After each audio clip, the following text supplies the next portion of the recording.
Welcome to another episode of Love and Game Film, the podcast about sports movies and cinematic real-life sports stories. I'm your host, JC DeLeon. You can find me on Twitter at JCDeLeon1. Same thing on Instagram. You can follow the show on Twitter, Instagram, TikTok at Love Game Film. And if you know me, you'll know a few things about me almost immediately. I root unabashedly for LeBron James, the Chicago Cubs. I love movies. I love cats, which might be kind of weird, but whatever. One of the best things about sports, or even movies for that matter, is that they are for everyone. There's no discrimination in fandom, no matter your ethnicity, race, political affiliation, religious belief, etc. If you love a team or an athlete, it's for you. Contrary to popular belief, sports isn't just for the boys. Women like sports just as much, if not more so, than men.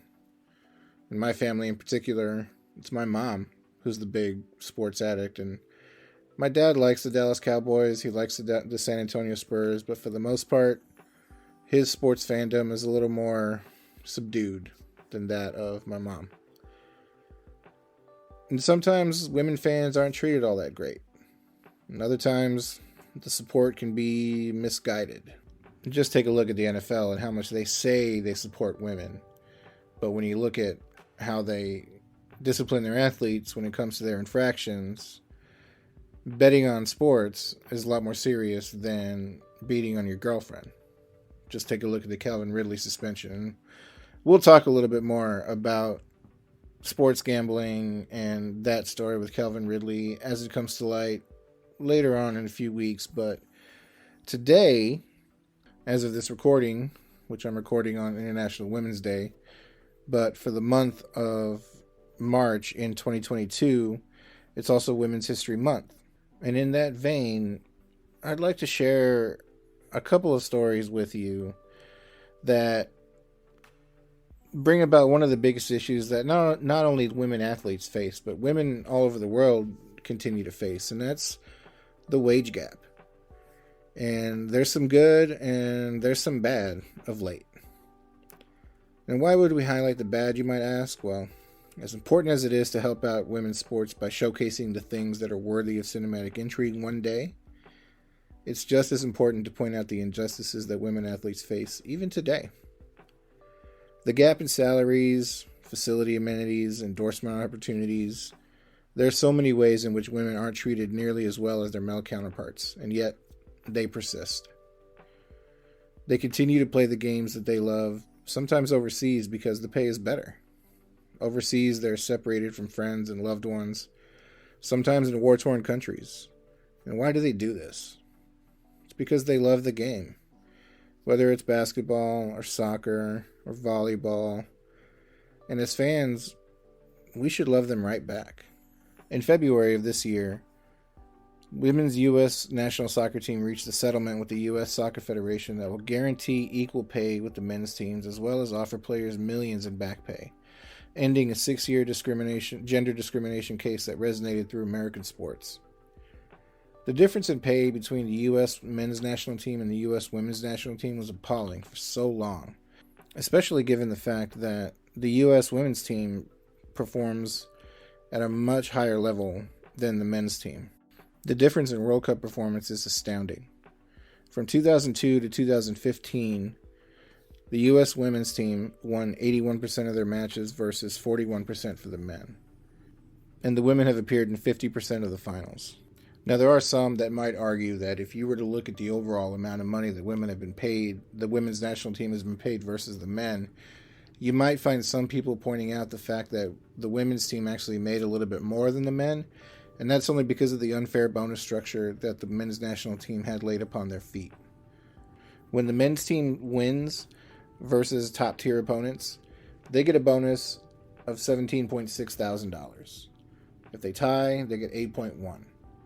When the women win versus top-tier opponents, they get $8,500, and if they tie, they get $1.8 thousand.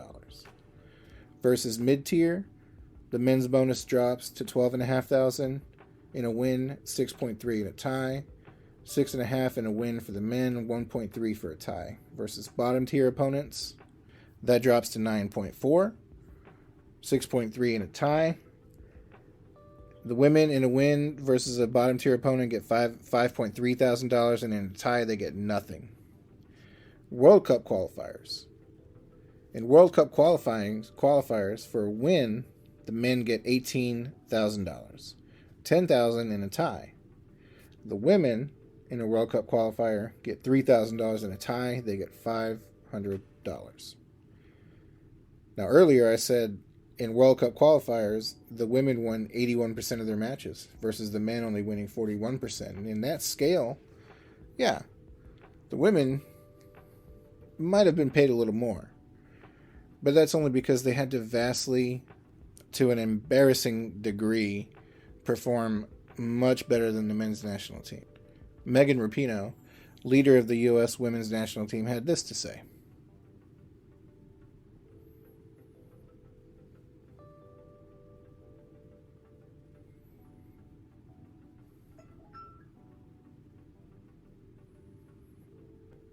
Now, with most issues, there are two sides, and there are some that don't consider this a win because the U.S. women's national team originally sued for $66 million. And this settlement for $22 million is seen as an insult in the eyes of some of their former teammates like Hope Solo. On her Instagram, she said, "This settlement is not a huge win. It's heartbreaking and infuriating. The promise of equal pay from the Federation and back pay for a select group of players isn't equal pay, and it's not what this fight was about. Read the fine print. Contingent upon the negotiation of a new collective bargaining agreement. It doesn't exist yet, and is not guaranteed. If the players had ever been successful in negotiating an equal CBA, there would be no reason to sue the Federation in the first place. 6 years ago, we started the fight for equal pay. Something I'm very proud to say I led when I pushed to bring on a new Players Association Executive Director, Rich Nichols.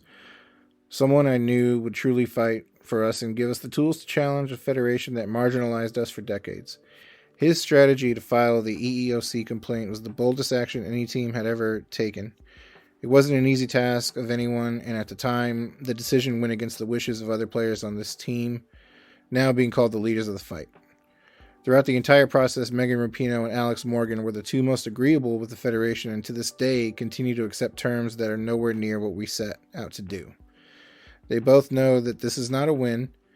They know it's an easy out to a fight they were never really in. So, some pretty harsh words from Hope Solo. And you also do have opponents that will bring up what I mentioned earlier, in that the women might have made a little bit more than the men. And in endorsements, some have Nike contracts, whereas some of the men don't.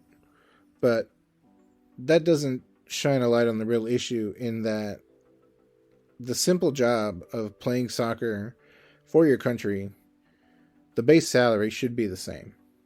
Because both the men and the women are essentially doing the same thing. Playing soccer for this country. And in the end, the most important thing, even though they settled, is that they made this first gigantically important step. And why is it important? Because there are still instances of professional women's teams not getting anywhere near the same treatment as the men. The WNBA is a great example. Recently, the New York Liberty faced sanctions from the league that resulted in a $500,000 fine, and very well could have been removed as a franchise entirely. And what was their egregious infraction, you ask? They chartered a flight to a winery in Napa as a team-building event. They also, from time to time, chartered flights for their players to get to and from games. The same things that NBA teams do multiple times every week for their players. As first reported by Howard Megdal of Sports Illustrated, the New York Liberty chartered flights in the second half of the 2021 season, and at the moment, the current collective bargaining agreement of the WNBA players are subject to forbid this because it is deemed a competitive advantage. And one could see why. When every other team in the league is forced to fly commercial, yes, I suppose chartered flights could be a competitive advantage. But that's not seeing the real problem. WNBA players and teams aren't afforded the same luxuries as their male counterparts. In some instances, they're barely even given a chance to succeed. This isn't the first unfair injustice to fall upon the Liberty's lap. In 2018, the Liberty were moved from Madison Square Garden, where they'd played since the league's inception in 1997, to the Westchester County Garden in White Plains, New York, which is 30 minutes from Manhattan. Despite drawing nearly 10,000 fans a game at MSG, the Liberty were shuttled out to the suburbs to play in a 5,000-seat facility. Naturally, their attendance dropped by 70%. That same year, the Washington Mystics also moved from the 20,000-seat Capital One Arena to a 4,200-seat arena in Congress Heights. That year, the Mystics were a team good enough to make it to the WNBA Finals. But are chartered flights really a competitive advantage? Some opposing players, WNBA players, don't think so.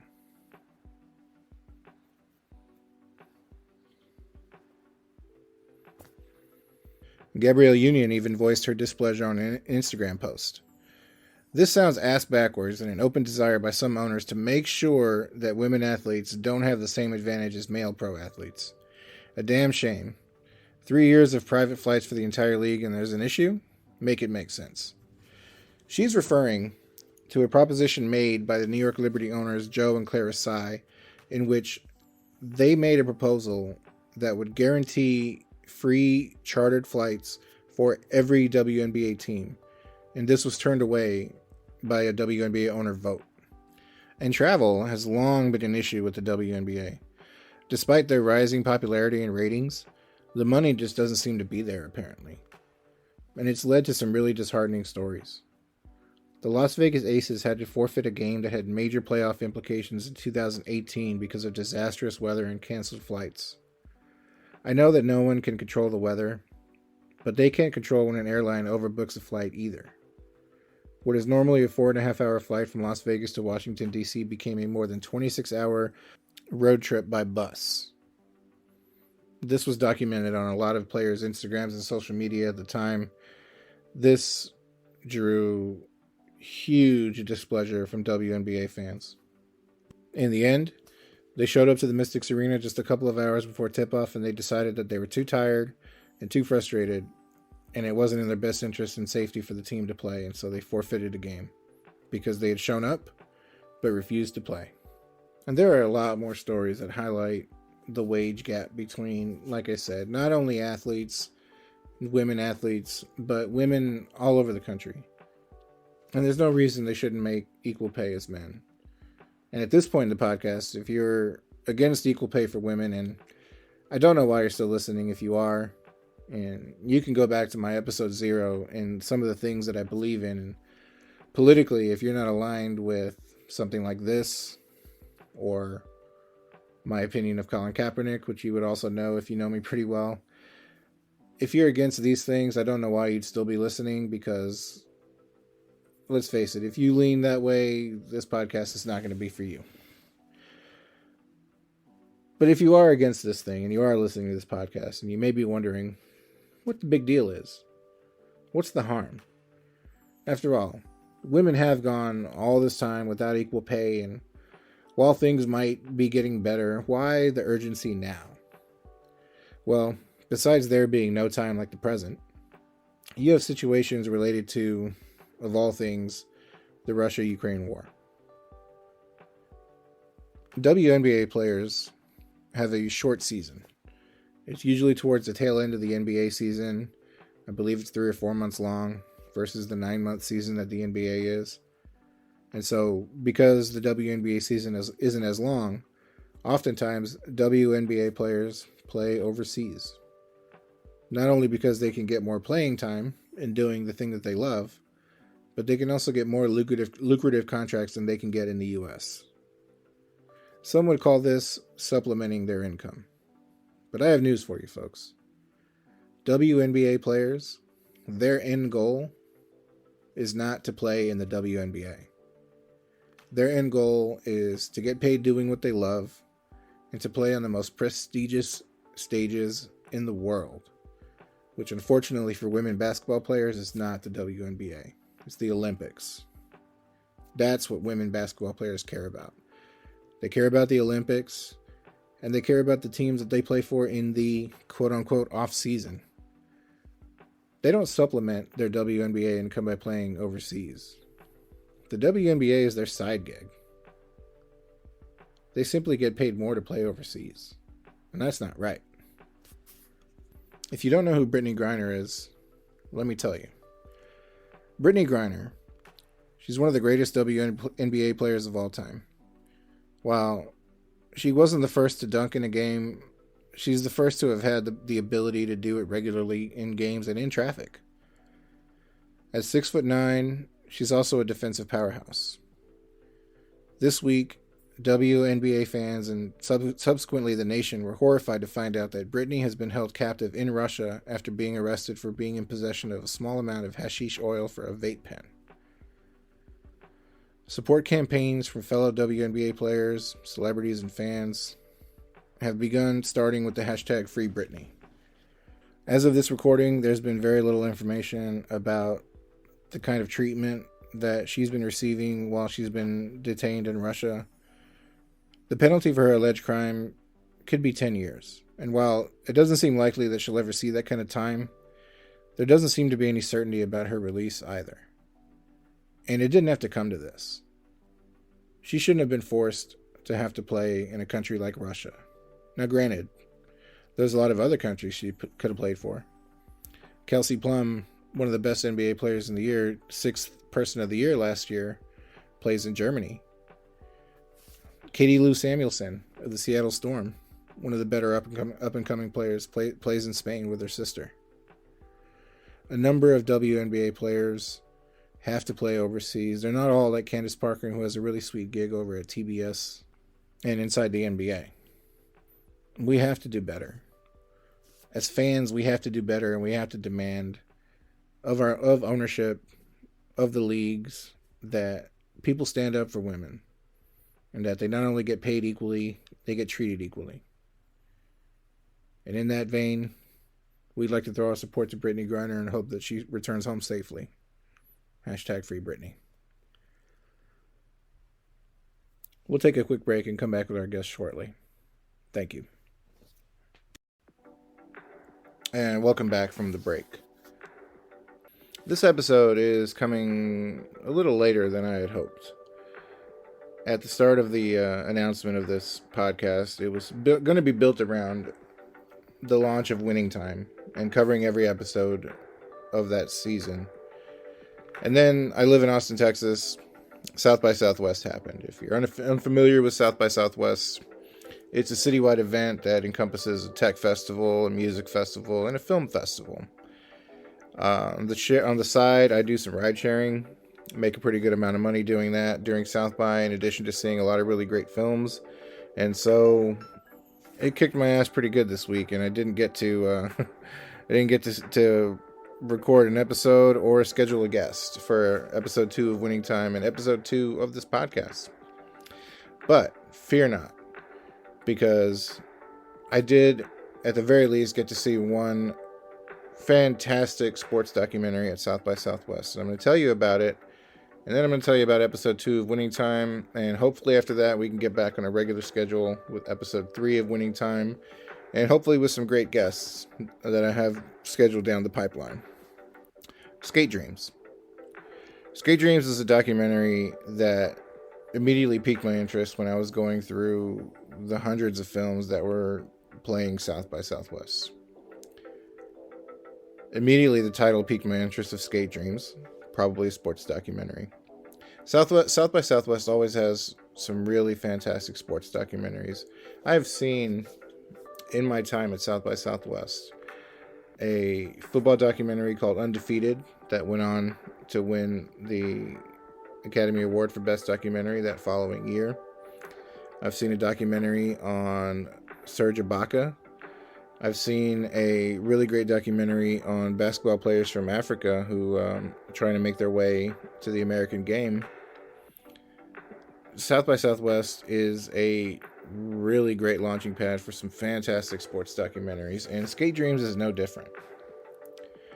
Skate Dreams is directed by Jessica Edwards, who is a South by Southwest alum. She's directed a couple of other movies that have played South by Southwest, and this one takes a look at the world of professional skateboarding, but not in a way that you would think. It, instead of exploring the perpetual boys club that skating has seemed to have always been, this one is all about the women.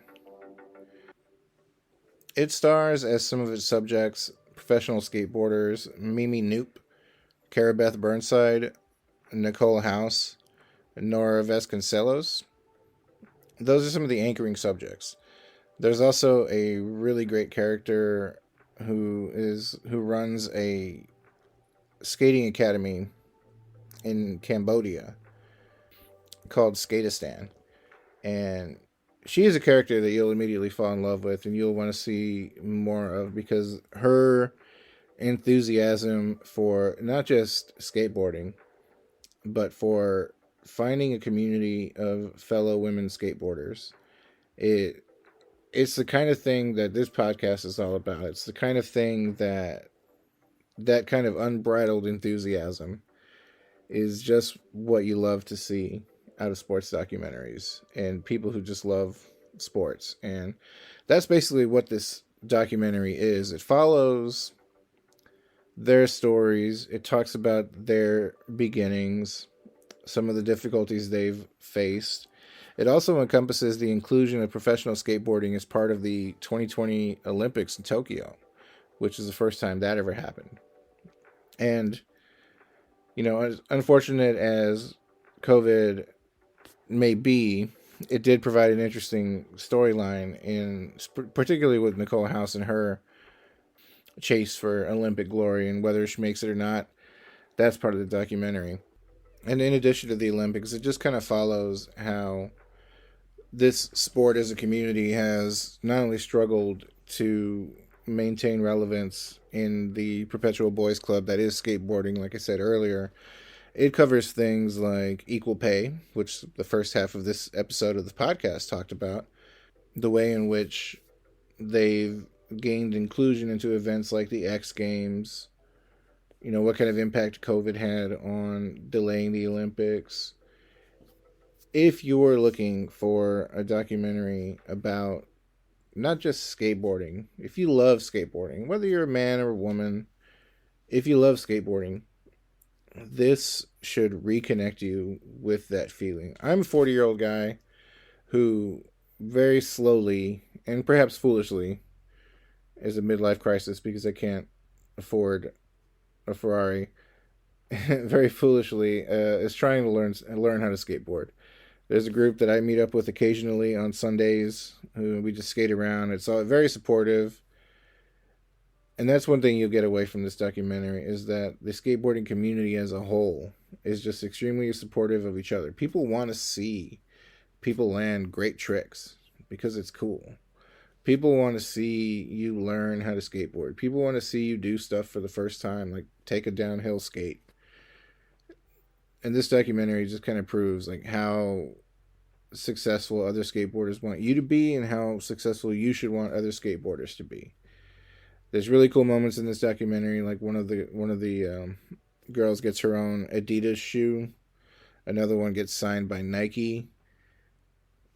Just a fantastic documentary all around. I can't wait for people to see it. I have a feeling I know where it's going and who's going to pick it up. I can't really explain why I know that feeling or where I learned this.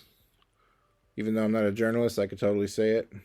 But I have a feeling it'll go to Apple TV, and I'm not going to explain why. But be on the lookout for it to go to Apple TV Plus, more than likely. That's not official. But Skate Dreams. Absolutely fantastic documentary. Can't wait for people to see it. Oh yeah, rating. I forgot that I introduced in the first episode with Scott Weinberg my arbitrary rating scale of basically 1 through 5, of MVP being the highest, all-star, starter, bench reserve, or cut it from the team. And this documentary, I would absolutely rate it as an all-star because it's got an all-star cast. You will follow a lot of these skateboarders on Instagram, and they are some of the funniest, just most engaging personalities on social media. Nora Vasconcelos, in particular, she's Super funny. I got to talk with her a little bit after the movie about her shoes. Spoiler alert, she's the one who gets the shoe deal. You should still see the documentary. And yeah, her and Nicole House just have really funny, hilarious Instagram stories all the time. Definitely recommend you follow everyone who has an Instagram profile from this movie if you see it. And yeah, once again, rated an all-star, 4 out of 5, Skate Dreams. All right, so on to episode 2 of Winning Time, which continues to be just a really fantastic show about an NBA team that I love. And yeah, the NBA team, the Los Angeles Lakers, is not the biggest fans of the portrayal of the show, especially since the current owner of the team is a subject of the show, as this family still owns the Los Angeles Lakers, the Buss family. You're unfortunately not going to hear any member of the Los Angeles Lakers, player, or front office talk about this show because they're that unhappy with the portrayal of the team, which I'm a little disappointed by. I was hoping from a personal level that the show was going to be portrayed in a way that the Lakers organization could kind of embrace a little bit, but that doesn't seem to be the case. I know that Magic Johnson, has said that he doesn't plan on watching the show. And Magic Johnson was one of the ones I figured was not going to be portrayed in a very great light, seeing as how, he has the HIV disease that he has, and, knowing how people know that he more than likely got it. Yeah, this show was not going to portray him in the best of light.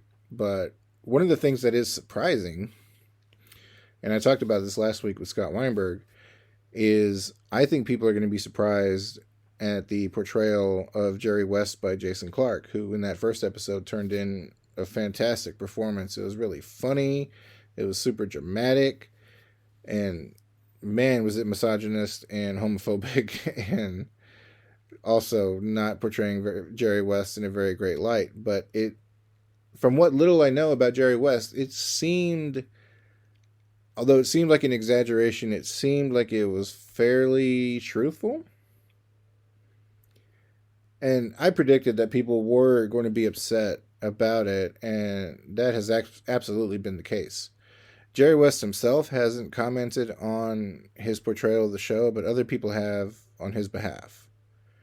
There was an NBA trainer who was a consultant on the show, Gary Vitti, longtime NBA trainer, consulted on this show for a couple of days, walked out on a potential $15,000 payment to not only consult on the show, but to be in the show. He walked out of the show because of what he calls, quote, a total mischaracterization of Jerry West. And he's not the only one who's come out and said that the portrayal of Jerry West in this show is a little unfair. And it has caused Adam McKay to come out and be like, well, it is an exaggeration. Not everything in this show is going to be true. Some of the events are dramatized. Why Adam McKay felt the need to portray Jerry West in this light, who in episode 2 is not portrayed any better. He finally gets his championship, is immediately unhappy, sulks in a bar where a grieving family from a funeral is also sulking. And one of the women in that group just assumes he's there sulking for the funeral as well. And they end up hooking up. Jerry West is married, so he was cheating on his wife. And while that may be unfair, it does sort of try to justify how it's portraying Jerry West by highlighting some of his struggles and some of the things he went through as a child. And he was just an angry guy who has been through some shit. The following is an excerpt from the Jerry West autobiography, My Charmed, Tormented Life, by author Jeff Pearlman.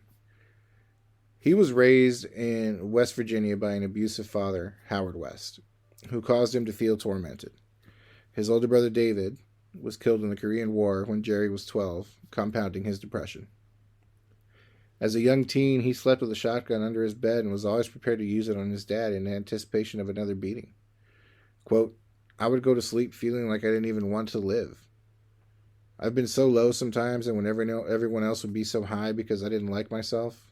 It was a love of basketball that helped him eventually rise above it and run the Lakers.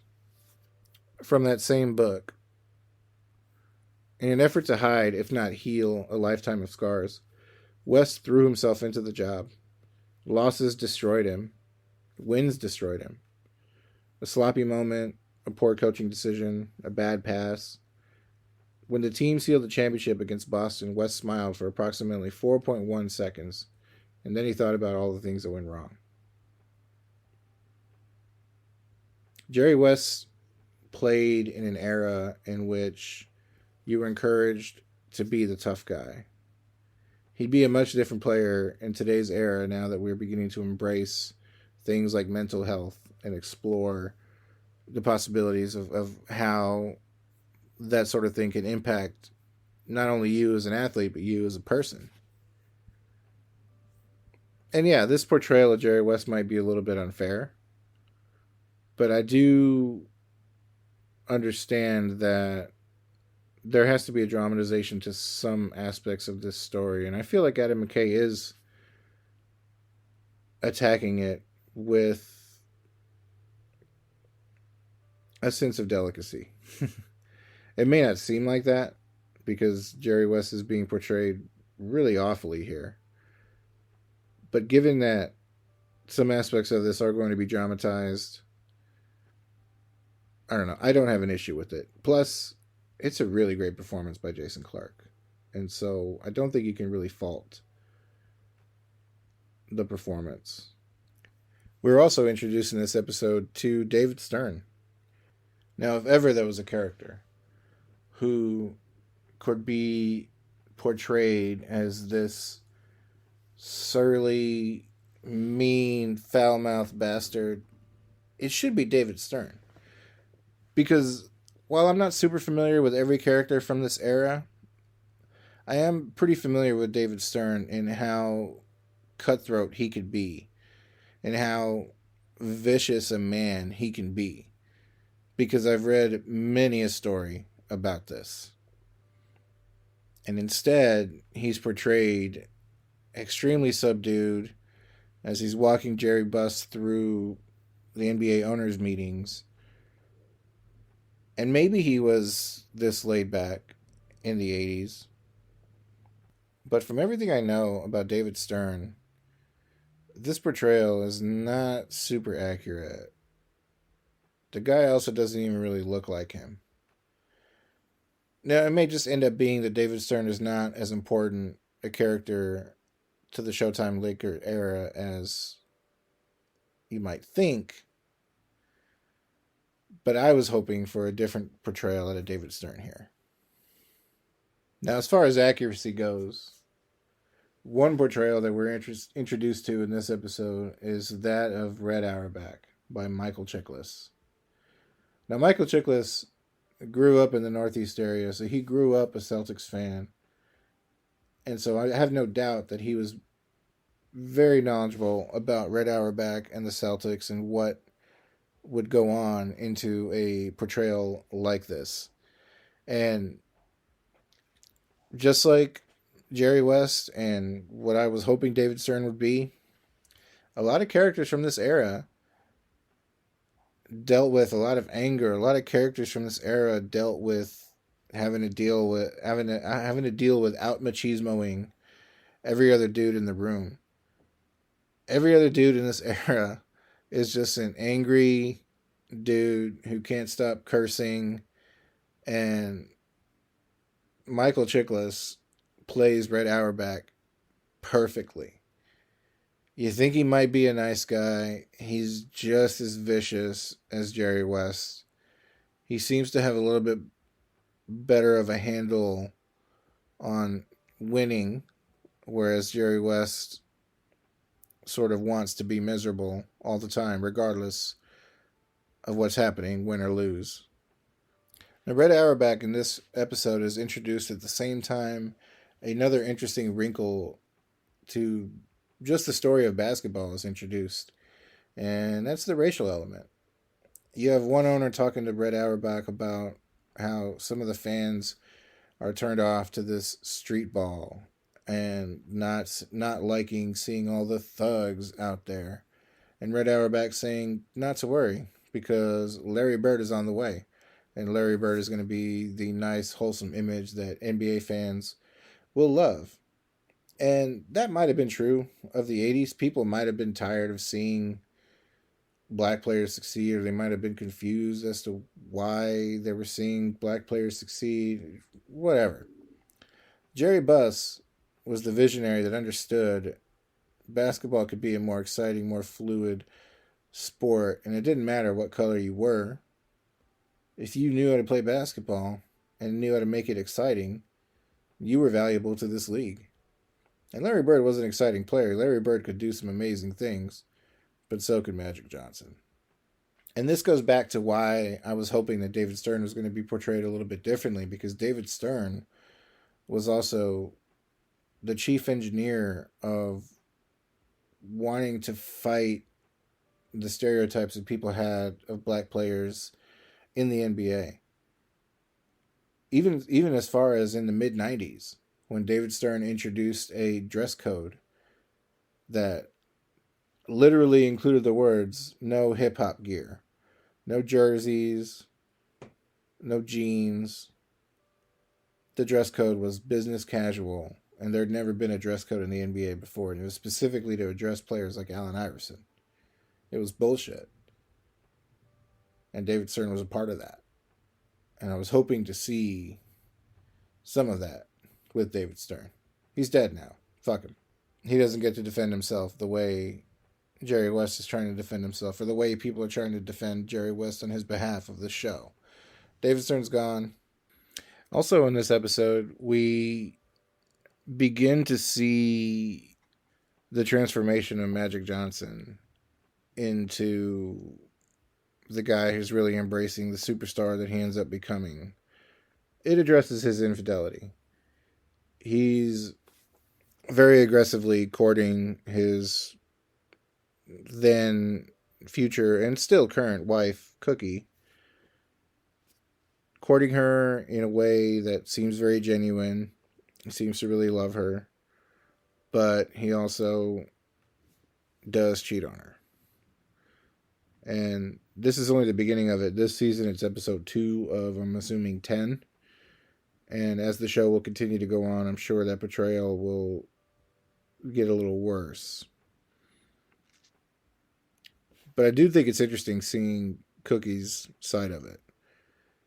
Magic Johnson fans or Laker fans or basketball fans, they know of the name Cookie. They know that she's Magic Johnson's wife. They don't know a lot about her, I'm assuming.